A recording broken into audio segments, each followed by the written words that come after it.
नमस्कार, आपके साथ मैं हूं सुमेरा खान। TV9 डिजिटल में आपका बहुत बहुत स्वागत है। पूरी दुनिया में इस वक्त अमेरिका की किरकिरी इस बात पर हो रही है कि अफगानिस्तान में जो हालात बने हैं, जिस तरह से तालिबान ने कब्जा किया है अफगानिस्तान पर, उसके लिए बहुत हद तक अमेरिका जिम्मेदार है। अमेरिका को अपने घर में भी विरोध का सामना करना पड़ रहा है। खासतौर पर जो बाइडन से तमाम तरह के सवाल इस वक्त पूछे जा रहे हैं, उनकी रेटिंग्स नीचे गिर गई हैं और उनके विरोधी भी उनसे सवाल पूछ रहे हैं।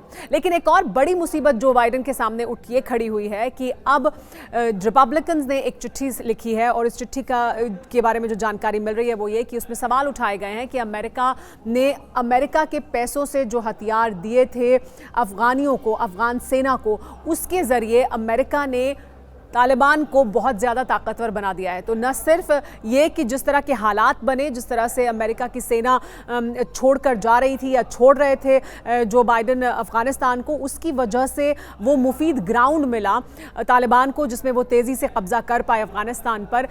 इसके अलावा जो बाइडन को और उनकी सरकार को अब इस बात के लिए भी जिम्मेदार माना जा रहा है कि उन्होंने अमेरिकी लोगों के पैसों से खरीदे गए हथियारों के जरिए तालिबान को और ताकतवर भी बना दिया है। और इसमें सबसे ज़्यादा चर्चा हो रही है ब्लैक हॉक हेलीकॉप्टर्स की। ये जो हेलीकॉप्टर्स हैं ये बहुत ख़ास हैं। ये अमेरिका के अत्याधुनिक हेलीकॉप्टर्स हैं। अमेरिका की तकनीक और सैन्य क्षमता को दर्शाने वाले ये हेलीकॉप्टर्स हैं जिन पर अब अफगानिस्तान में जो मौजूद थे, जिन पर अब तालिबान का कब्जा हो गया है। और इसी को लेकर सवाल पूछा गया है। ब्लैक हॉक हेलीकॉप्टर्स के अलावा हालांकि रिपब्लिकन्स ने जो चिट्ठी लिखी है उसमें यह भी पूछा है कि पिछले कुछ सालों के दौरान कितने हथियार दिए गए हैं अफगान सेना को और अफगानिस्तान को, और उनमें से कितने हथियार अब इस वक्त तालिबान के हाथ में हैं, यानी कितने हथियार वापस अमेरिका अपने देश में लेकर आया और कितने अभी वहीं पर मौजूद हैं। ये सब पूछा जा रहा है। तो जो बाइडन के लिए इस वक्त अमेरिका में इस बात का जवाब देना बहुत उनको मुश्किल हो गया है कि इस तरह के हालात क्यों बने।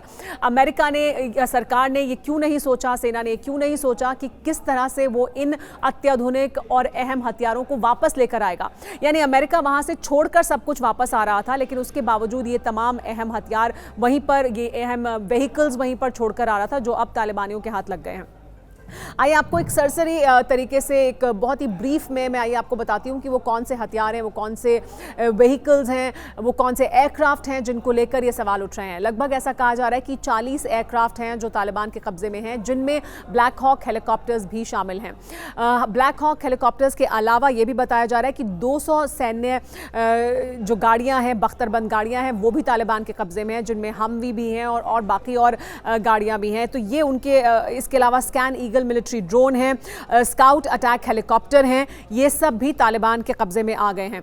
इसके अलावा अब अमेरिका की एक बड़ी चिंता इन हथियारों के तालिबान के हाथ में लगने की वजह से ये है, और जो ब्लैक हॉक हेलीकॉप्टर्स और बाकी जो ड्रोन और बाकी और तकनीक जो तालिबान के हाथ लग गई है, उसकी वजह से चिंता ये जाहिर की जा रही है कि तालिबान इन हथियारों को और इन एयरक्राफ्ट को, क्योंकि वो खुद शायद इसको ना चला पाएँ या खुद उसका इस्तेमाल ना कर पाएँ, लेकिन वो ये जो हेलीकॉप्टर्स हैं या ये जो ड्रोन हैं या ये जो हथियार हैं, इनको वो विरोधी देशों को दे सकते हैं अमेरिका के, यानी चीन को दे सकते हैं, रूस को दे सकते हैं। और इस तरह से वो तकनीक जो बहुत ही एक्सक्लूसिव है, हाईटेक है, और ये वो तकनीक है जिसके लिए दुनिया में एक दूसरे पर तकनीक को चुराने के आरोप लगते हैं। तो वो तकनीक अब तालिबान के हाथ में लग गई है और अमेरिका में चिंता ये जाहिर की जा रही है कि अब वो तकनीक फिर चीन और रूस के हाथ में लग जाएगी, जिसकी वजह से वो अपने हथियारों को और पुख्ता कर सकते हैं और मजबूत कर सकते हैं अमेरिका के खिलाफ।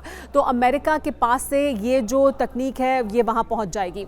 हालांकि ये भी एक पक्ष है अमेरिका में, कुछ एक्सपर्ट्स का ये कहना है कि जो हेलीकॉप्टर वहां पर मौजूद हैं, जो हथियार उन्हें दिए गए थे अफगान सेना को, वो उस तरह के हाईटेक हथियार नहीं है जो अमेरिकन खुद इस्तेमाल करते हैं, यानी अमेरिकी सेना खुद इस्तेमाल करती है।